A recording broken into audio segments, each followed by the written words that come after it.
Anti-racism is the idea or belief that racism is wrong, and that as all peoples are equal, it is redundant for anyone to hold racist views or opinions, and furthermore, that everyone should be encouraged to think of all people as their equal.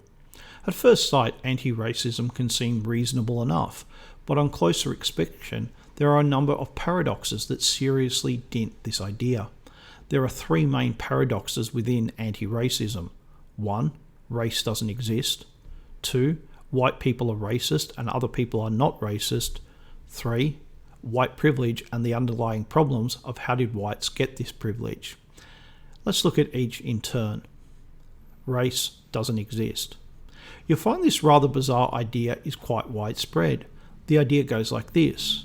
Because race is so controversial, it shouldn't exist, and therefore doesn't really exist. It is instead a social construct, something that isn't real, but that people, for social, political, or economic reasons, have decided is real. But because it's a social construct, it can be deconstructed. Race can be made to disappear as if it never existed, because it doesn't exist, as it's only a social construct. Then we can all just be united as the human race, instead of being divided by people being of different races. Within universities, this idea has taken hold. It might not be universally held in universities, but that is where its stronghold is, and it has been given strength by the knowledge that the differences between races, biologically, is so small. Which is true for DNA. You would expect humans to be very much like other humans when it comes to the very building blocks of life. But it's not true once you start looking at other biological sciences. Then the differences between races becomes a different picture. But the idea that race doesn't exist means that we must ignore what is right before our eyes, and that is that people look different, and the differences between races means that very basic items of appearance can look different. Skin, eye and hair colour, the size of our bodies, the shape of our nose, how much hair we have on our bodies or face, the shape of our eyes, and that's only what we can see. Anti-racism says that that is because they are the only differences that we know. But we know that's not true. We know that different races can get different diseases. Even mental illness can be decided by race. But when you point these things out, the anti-racist says, you can't say that, it's racist. How can something be racist if race doesn't exist? It's nonsense. White people are racist and other people are not racist. The idea that we are all united is one that many people find comforting. If we are all on the same side, then there will be no more racial problems. But that is only an idea, and when racial problems, real or manufactured, turn up, then who's to blame? If it is possible for all people to be the same, equal, then why isn't it happening? Who benefits? Well, here things take a half logical turn, because in most Western countries the majority of the population is white. So who are the rich, the celebrities, the big business owners, the politicians, or the university lecturers? They're nearly all white.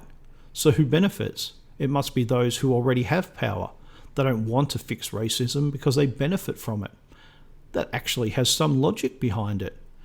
But of course, in a majority white country, not only will those already mentioned be white, but so will the majority of every class.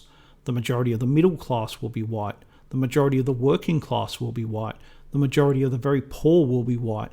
The majority of the homeless, the unemployed, the prison population, the suicides will be white. So when a white person does something racist or is accused of being racist, the idea is formed that they do that from a position of power. So a white homeless person is, by this idea, more powerful than a rich person of any other race. It's ridiculous, but it is what anti-racists believe, that only the powerful can be racist, and that as the powerful in white countries are white, then all whites are powerful. Therefore, only whites are racist. But isn't placing all past, current and future blame on one race racist? Only if you're not an anti-racist. This is also known as the apex theory, whereby someone looks at the apex or top and assumes that what everything else looks like. For example, the apex of a mountain might be covered in snow, so the assumption is that all of the mountain is covered in snow, whether it is or not. white privilege and the underlying problem of how did whites get this privilege. White power is most often called white privilege. Being white has its privileges, it seems. That may be so, but those privileges did not spring from nowhere. Here, anti-racists would agree. White privilege is possible in their view because it has come at the expense of other races. Why aren't there more black country singers? Because white privilege stops them. Why aren't there more white hip-hop artists? Because they aren't good enough, will come back the reply. Okay, maybe they're not.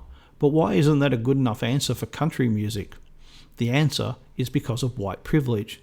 It is a simple answer, but at least it's consistent.